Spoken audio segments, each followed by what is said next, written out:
Ever just completely lose yourself in a topic after something major happens in your life? Oh, yeah, like going down a rabbit hole of research. Exactly. Huh. And that's what we're diving into today.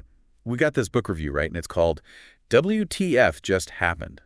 A sciencey skeptic explores grief, healing, and evidence of an afterlife. Oh, okay, I've heard of that one. Sounds like it's going to be a wild ride. Oh, it totally is. Yeah. So it follows this woman, Elizabeth Entin, who is, as you might guess from the title, a total skeptic. And then she loses her dad. Wow, so we're dealing with grief, skepticism, and the afterlife all in one. You got it. And to make things even more interesting, the guy who reviewed the book, Neil Grossman, he's a philosophy professor. A philosophy professor reviewing a book about the afterlife by a self-proclaimed skeptic. Talk about a clash of perspectives. Seriously. But honestly, it makes for such a fascinating read. It's like Grossman is having this conversation with Elizabeth's journey, adding all this philosophical depth. So we're basically eavesdropping on an incredibly intellectual debate about life, death, and everything in between. Exactly. So put yourself in Elizabeth's shoes for a second. You're a hardcore atheist, all about logic and reason, and then boom, you lose your dad. Yeah, that'll make you question everything you thought you knew. Right. And for Elizabeth, that meant diving headfirst into this world of mediums, near-death experiences, all that stuff. Grief has a way of making you confront those big existential questions, doesn't it? It really does. But here's the thing. Elizabeth didn't just read about it. She goes out and seeks out experiences with mediums who are certified by these big-time institutes. Oh, wow. Like the Windbridge Research Center and the Forever Family Foundation. Those are like the heavy hitters in the field. Exactly. She's not messing around. But here's the kicker. Even while she's doing all this, she's still clinging to her skepticism. I can see that. It's like, I'm going to put this to the test, but I'm not promising I'll believe it. That's exactly it. And Grossman talks about how Elizabeth would even try to hide her identity at these events because she was so worried about influencing the readings. Oh, that's funny. Like, don't mind me, just another anonymous skeptic in the crowd, secretly hoping to disprove the afterlife. Right, but you can imagine it led to some pretty hilarious situations. Grossman tells this one story about Elizabeth trying to be incognito that completely backfired. Oh no, I gotta hear this. What happened? Well, it's like she went to these lengths to stay under the radar, but it ended up making her even more memorable to the medium. You can't make this stuff up. It sounds like she was taking this research pretty seriously, though. Oh, for sure. I mean, she was really trying to approach this with a scientific mind, even with all the, let's call it, awkward undercover work. Makes sense, especially for someone who calls herself science-y. So what did this homework phase of her journey look like? Well, she really digs into the work of some big names in afterlife research, like Jim Tucker, for example. He's done a ton of work on reincarnation, particularly with young kids who claim to remember past lives. Oh yeah, I've heard of that. Isn't it crazy how those kids can sometimes provide these incredibly specific details that can actually be verified? It's wild. Like, how do you explain that? And then there's Ian Stevenson, who's known for his super meticulous research on reincarnation. Right, and Gary Schwartz, too. He's done a lot of work studying the energy field of consciousness and whether it can survive after death. And you can't forget about Julie Beischel. She's developed these super rigorous methods for testing how accurate mediums actually are. Yeah, we're not talking about your average psychics here. These are people doing serious research into the nature of consciousness. So we've got Elizabeth with her deep dive into all this heavy research and her up-close and personal experiences with mediums.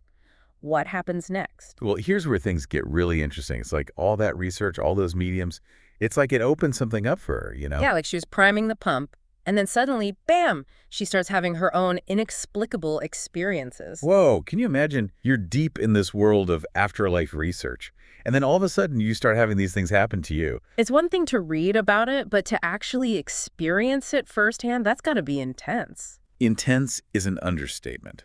And Grossman describes these moments as incredibly vivid. We're not talking about vague feelings here. It's detailed communication from deceased loved ones. Okay, now that's really pushing it. Even if I was in her shoes, I don't know if I could just accept that at face value. And that's exactly what Elizabeth grapples with. She's wrestling with this fear of being tricked, of letting her grief cloud her judgment. You know? Oh, absolutely. That's the skeptic in her fighting back. It's like, yeah. How much proof is enough to make you question everything you thought you knew? Right. Like, where do you draw the line between being open-minded and being completely delusional? It's a tough one, for sure. And this is where Grossman brings up a really thought-provoking point. He suggests that Elizabeth, in her attempt to avoid being fooled, might actually be making a different kind of mistake. Interesting. What do you mean? He's saying that she's so afraid of being wrong that she might be missing out on something real, something extraordinary. That's a powerful thought. Are we sometimes so busy trying to avoid being wrong that we miss out on the possibility of being right? Right. It's like we're so focused on shutting out anything that challenges our worldview that we might miss the truth staring us right in the face. It's definitely something to think about. But there's this one moment in the book that Grossman highlights. It's like a turning point for Elizabeth. Oh, you mean the part where she gets a message from her dad? Yeah. And it's not just any message, it's delivered with his signature bluntness. Wait, what was it? Don't leave me hanging. Okay, get this. He basically tells her, and I'm paraphrasing here because the language is a bit colorful, he's like, how much more evidence do you need? Oh, wow. No holding back, huh? Classic dad move. But it's not just what he said, it's how he said it, right? Exactly. Grossman describes it as being so distinctly her dad. That same no-nonsense, tell-it-like-it-is personality. And for Elizabeth, that was huge. Talk about a wake-up call. It's like he cut through all the intellectual back and forth and went straight to the heart of the matter. Exactly. And this is what makes Grossman's review so compelling. He takes these personal stories and weaves them into these bigger philosophical questions. Yeah, he's not just summarizing the book. He's making us think about these ideas alongside him. Like, what constitutes valid evidence, and how much are we willing to accept when it challenges our deeply held beliefs? Exactly. And how often do we let fear, especially the fear of being wrong, dictate our perception of reality? Heavy stuff. And it makes you think about how we approach grief and loss in our society. That's so true. Grossman actually criticizes traditional therapy for often encouraging detachment from the deceased. Right. He says that if consciousness really does continue after death, then that approach could actually be detrimental. Yeah, like we're telling people to cut off ties with something that's still very much a part of reality, especially for those who are having their own experiences. It's almost like we're denying a fundamental aspect of their grief. Exactly. And that makes you wonder, what if we approached grief differently? What if instead of pushing for closure, we encouraged people to explore the possibility of continued bonds? It would definitely be a radical shift, wouldn't it? But it could also be incredibly healing for some people. Absolutely. It's all about honoring the individual's experience, whatever that may look like. But even as Elizabeth seems to be opening up to the limitations of her materialistic worldview, a new question pops up. It's like she's gone through this whole transformation, right? From a hardcore skeptic to, well, maybe not a believer, but definitely more open-minded. She's definitely questioning everything she thought she knew. Totally. But then this new question comes up, and it's a big one. What happens to consciousness after death? Exactly. Does it just disappear? Does it hang around as an individual entity? Or is there something more, something bigger that we just can't comprehend? Those are some heavy questions, man. Tell me about it. Yeah. And Elizabeth, always the go-getter, decides to go straight to the source. The mediums. You got it. She figures who better to ask about the afterlife than people who claim to communicate with it all the time. Makes sense. So, what they have to say? Did she get any straight answers? Well, that's the funny thing. Even the mediums, these experts in the realm of spirits and whatnot, they didn't have a clear-cut answer. Really? You'd think they'd have it all figured out. You'd think so, right? Yeah. But as Grossman explains it, it's like trying to explain quantum physics to someone who's never even seen a math equation. Okay, I can see that. The afterlife, consciousness, it's all pretty mind-boggling stuff. Totally. Yep. And Grossman, being a philosophy professor and all, he ties this into this whole concept called idealism. Idealism. Okay, so whenever I hear that word, I think of like someone who's totally out of touch with reality. I hear you. But Grossman paints a really interesting picture. He talks about this idea of a one mind. One mind. So like we're all connected or something. That's the gist of it. Imagine like this vast ocean of consciousness. And each of us in our individual lives, we're just like waves on that ocean. Okay, I think I see where you're going with this. So we have our own unique shape, our own experiences, but we're all ultimately part of this bigger thing. Exactly. We're all connected to this source consciousness. So when we die, maybe it's not an ending, but a returning, like the wave dissolving back into the ocean. Whoa, that's kind of a beautiful way to look at it, actually.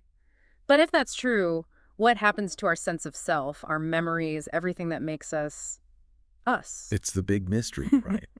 And Grossman, in his own witty way, channels Elizabeth's dad one last time. He's like, and again, paraphrasing here because, dad language.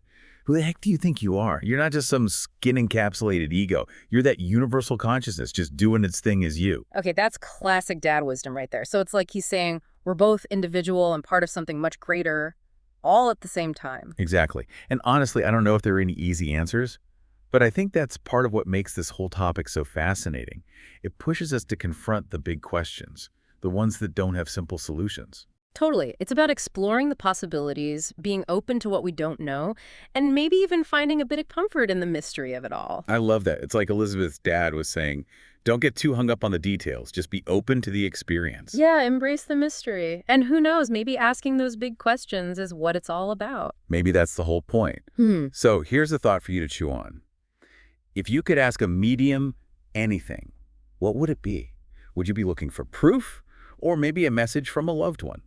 Or would you go straight for those big existential questions about the nature of consciousness and the afterlife? It's definitely something to ponder, isn't it? Elizabeth's journey really makes you think about your own beliefs and experiences. It totally does. Yeah. And that's what this deep dive is all about. Taking these complex, sometimes uncomfortable topics and exploring them with an open mind and maybe even a little humor along the way. Absolutely. Because sometimes the best conversations are the ones that leave you with more questions than answers. Couldn't have said it better myself.